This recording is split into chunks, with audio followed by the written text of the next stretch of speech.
If you are a person who loves mystery, thinks about mystics, you believe in magic, you believe things beyond this existence, you are somebody who loves the Beer Biceps podcast where people talk about the ghost and Yeti and other supernatural energies, then I recommend two books to you written by Sriyam, and these are two books. And if you have not read his initial two books, which is The Journey Continues and The Apprentice to Himalayan Master, I recommend you to first read that and understand who he is, and then read these books, because these two are fiction and those two are real life experiences of Sriyam.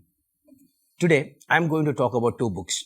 But before that, in one of my previous video, which was about the books which are kind of similar to Paulo Coelho's books, I had talked about a book by Sriyam, which is called An Apprentice to Himalayan Master. So after reading that book, I got very intrigued and I started reading more of his books.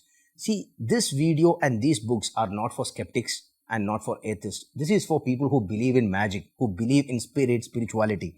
If you are not a spiritual person, these books are not going to make any sense to you. Rather, you feel you wasted your time reading this book. But at the same time, if you are a spiritual person, this book has a lot to add on to your life, lot of insights, lot of exposure, lot of stories. So, the book which I read after his first book was The Journey Continues. The next two books written by Sriyam, which I read, were fiction. One was a novel called Shunya, and another was a collection of short stories, which is called The Homecoming. I really love these books in spite of they being tagged as fiction, because it has close resemblance to the kind of stories Sriyam had encountered in his life, the kind of experiences he had. These two books had stories which are so connected to each other. So when I talk about the first book, which is Shunya, you can see over here, this book is about one particular person who imagines himself, or who explains that he is void.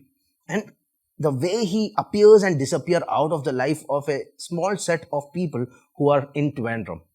And similarly, the next book, which is The Homecoming, has a collection of short stories, which when you look at it, it is very simple short stories, but when you think about it, it has an underlying line of spiritual lesson in it. And all these stories are too magical. There is something magical about it. There is reincarnation in it. There are aesthetic people in it. There are very weird yogic practices and manners which we have not encountered. Same like Sriyam's own personal journey or Sriyam's own encounters and experiences. These books are also very rich. So if you are a person who loved reading the biography of Sriyam, then you can really go for these two books too, because these books are so amazing. So these are the books, and I finished these two books in just 1 month. Not even 1 month. I started at the beginning of this month and I'm already done with these books. So these books are gems if you are a spiritual person, if you love mystics and mystery around them, you believe in it.